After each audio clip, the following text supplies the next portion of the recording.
Привет, друзья! Сегодня на канале Жизнь вкусная будет кое-что особенное. Мы приготовим шоколадный пирог брауни. Не переключайтесь!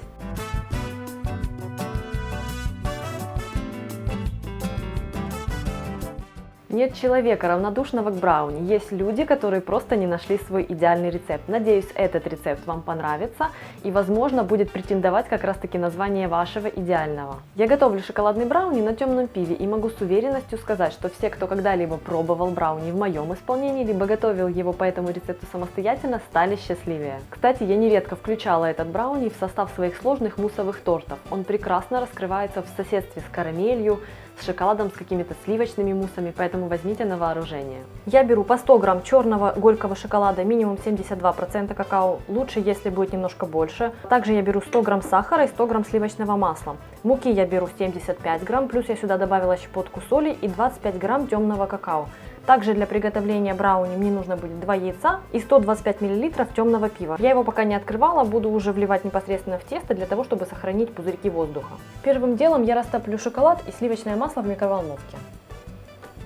Шоколад и масло растаяли. У меня тут, кстати, домашний шоколад, 85% какао с кусочками фиников, точнее даже не с кусочками, а уже с финиками, которые хорошо разошлись по шоколаду, поэтому он немножечко крупинчатый.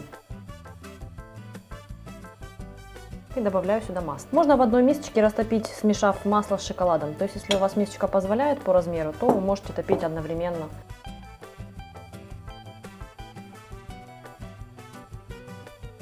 Всыпаю сюда сахар.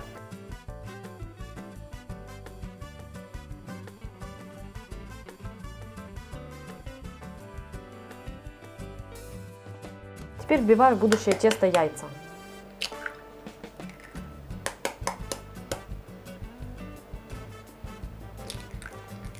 К слову, в тесто вы можете смело добавлять любые орехи, которые вам по душе, но благодаря пиву брауни получается настолько ярким, что орехи тут в принципе даже не обязательны. Но если орехи вы очень любите, то смело вводите. После добавления яиц масса становится такой густоватой. Сейчас я введу сюда 125 мл темного пива.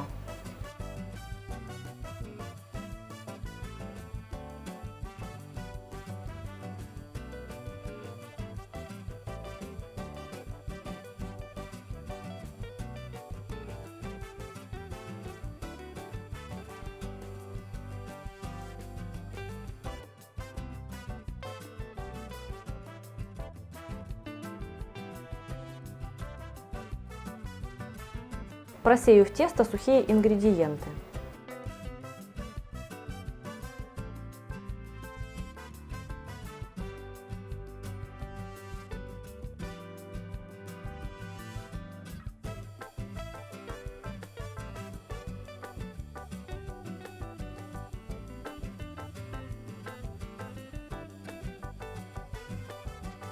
Опять беру венчик и перемешиваю тесто до однородности.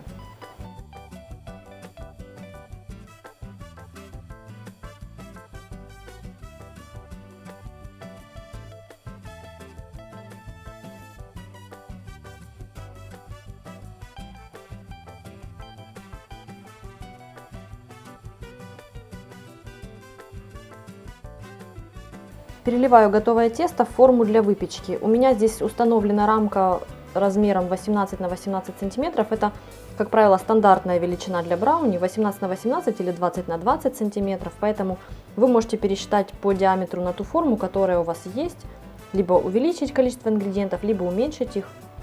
Или, возможно, какая-то форма уже подойдет для выпечки. Распределяю тесто по всей форме. Обязательно застелите форму пергаментом, потому что в противном случае вам будет очень сложно достать брауни.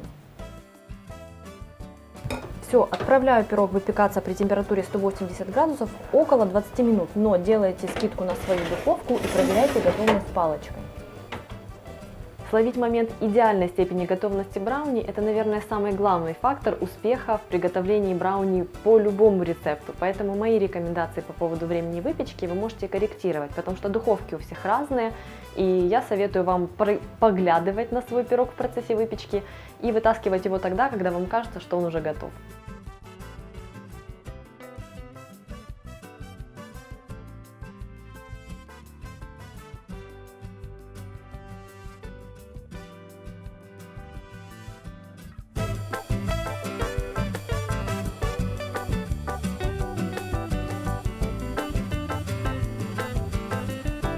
Да-да, я знаю, что вам уже не терпится приготовить такой же брауни для себя, поэтому не буду вас задерживать. Просто поставьте лайк, если видео вам понравилось, а также проверьте, не забыли ли вы подписаться на мой канал.